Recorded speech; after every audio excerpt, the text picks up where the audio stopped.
मत लगुच दीर्घ 24 वर्ष धरिकी से प्रकार बोध हुए से काम करुले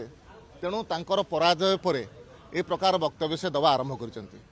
देखो ओडिशावासी भारतीय जनता पार्टी को भरपूर समर्थन देइछन्ति। जनता पार्टी हो जनता दल हो विजु जनता दल समय कौन समय लोकसभा शून ही नथिला प्रथम थर पर से माने शून हेले अर्थात ओडिशावासी द्वारा से प्रत्याख्यात हेले प्रत्याख्यात हेला परे लोकों पाख तो किसी कहे तेणु किसी गोटे बाहाना दरकार कहवाई जितेबाला आज प्रतिष्ठा दिवस अच्छी किसी कहवा कथा बाहाना दरकार से बाहाना केवल करुँच ओडिशावासी भारतीय जनता पार्टी उपर आस्था प्रकट करिसेंति एवं भारतीय जनता पार्टी जो कथा ओडिशावासी सामने रखिथिला समस्त कथा को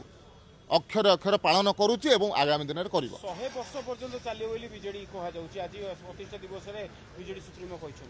देखंतु बीजेडी हारिबार 200 दिन हेई नाही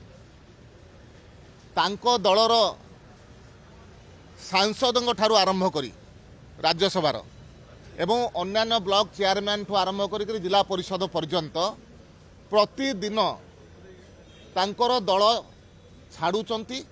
एवं समस्ते भारतीय जनता पार्टी रे ऊपर विश्वास स्थापन करी भारतीय जनता पार्टी मिशुंट तेणु आगामी 100 दिन से देखंतु जे 100 दिन रे ओडिशा रे को प्रकार राजनैतिक परिवर्तन हम तांको दलर कौन अवस्था होची 100 दिन कम से कम से देखंतु 100 दिन रे जो प्रकार परिवर्तन होची से परिवर्तन रे दिन को दिन तांकर गति तल आड़िकी होची आउरी से गतिशील होकर तलू जीवे।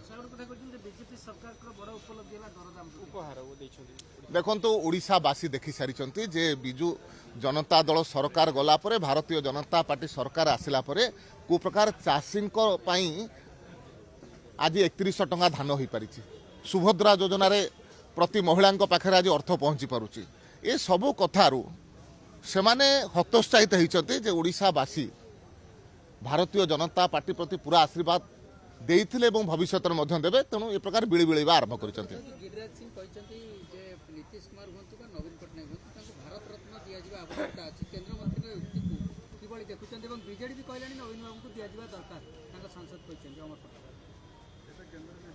देखंतु भारत रत्न प्रदान करा दिबार गोटे प्रक्रिया अच्छी से प्रक्रिया भितर जोटा ठीक हम से कथा निश्चित भाव में सरकार करेंगे